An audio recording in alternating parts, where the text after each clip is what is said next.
Major Graham's choice to support Cruz is notable, given some of the things he's said about Cruz in the past. Let's take a listen.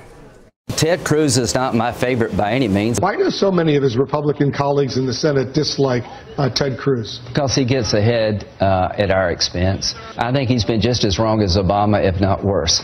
Ted Cruz's foreign policy has been uneven, and he has done more to allow ISIL to gain a foothold in Syria than any senator other than Rand Paul. Ted Cruz, he's all over the board. If you killed Ted Cruz on the floor of the Senate and the trial was in the Senate, nobody could convict you. I mean, of course, Senator Graham was kidding in that last soundbite. But, you know, Major, the question is, how does someone go from that kind of depth of feeling to where he is now? Pure, absolute desperation.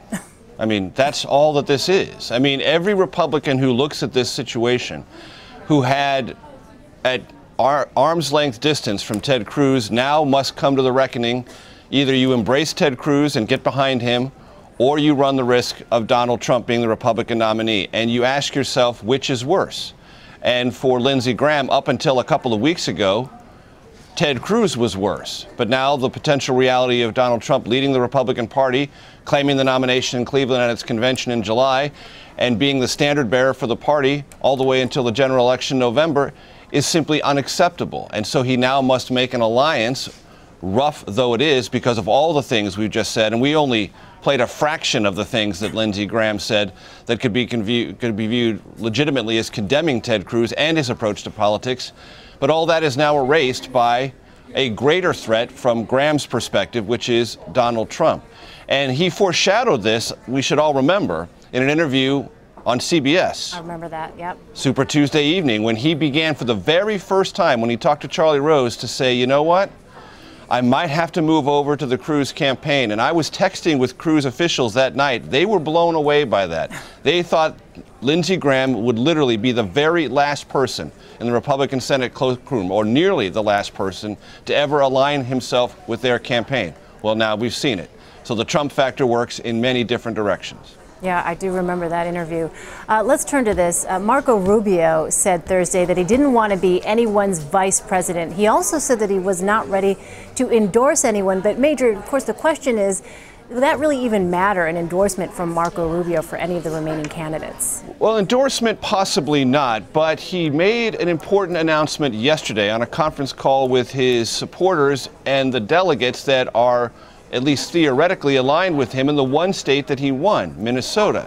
And he said Ted Cruz is the only remaining conservative in this race, giving them license at the Minnesota convention, where delegate loyalties will actually be adjudicated and allocated, green light to move in the Ted Cruz direction. So in that respect, Minnesota and what Rubio told those people in the state and only state that he won could be significant within that realm of delegates, allocation, and the mathematics behind Ted Cruz's effort to gain as many delegates as he can, either to become the nominee or to deprive Donald Trump of the 1237 required to become the nominee. As far as a larger Rubio endorsement, it could matter. The much bigger game, Elaine, is trying to find Rubio donors and trying to find those within the Rubio policy shop, because he had a pretty decent one, and other aspects of the Rubio campaign, valuable campaign operatives, and both campaigns, Kasich and Cruz, are vying for those. Major, I want to ask you about Donald Trump's latest attack, an Instagram post showing Ted Cruz on the movie poster for Liar, Liar, right? That was the Jim Carrey film. Donald Trump asked in the post, who should star in a reboot of Liar, Liar, Hillary Clinton or Ted Cruz? I guess the question is, attacking here on two fronts, going after Hillary Clinton and Ted Cruz, is that something that could possibly hurt Donald Trump as he moves forward here? Well, my biggest reaction to all this is that it's happening at a great distance from public engagement. Trump's taking the remainder of this week off and not really dealing with the campaign as he has in all the days and weeks before. So every candidate needs a break, and every candidate does take strategically time off to recharge their batteries and reassess their strategic approach to the campaign. And now is a very good time to do that. And what you're seeing from Trump is engagement, but engagement of a very safe nature. Yes, he's called Ted Cruz a liar before, called him a liar in public many, many times. Doing this little Jim Carrey Photoshop thing is mildly humorous. Adding Hillary Clinton to it sort of points in both directions.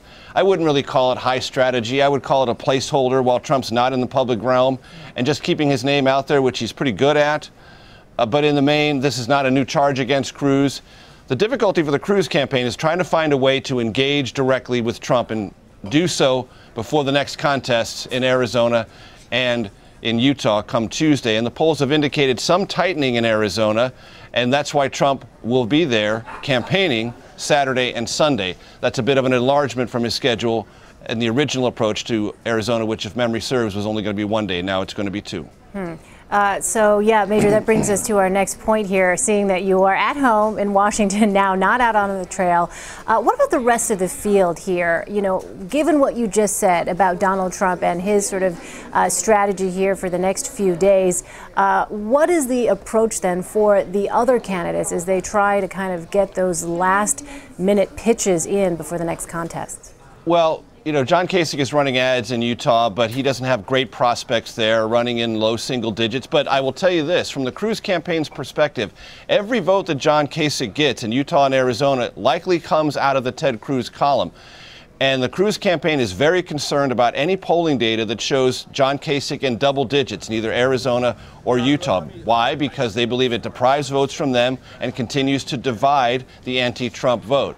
So Kasich is a factor, both for himself and for Cruz, and obviously for the frontrunner in both states, Donald Trump. But the other thing that's going on right now, Elaine, is kind of an exercise in dark matter. And by that I mean all of the campaigns and the Republican National Committee are burrowing into the arcane rules of how to run a convention, how to allocate delegates, how to recognize delegates, and all of the varying rules, both at the state level and within the Republican National Committee itself, about how to run a convention and how to resolve disputes at a convention.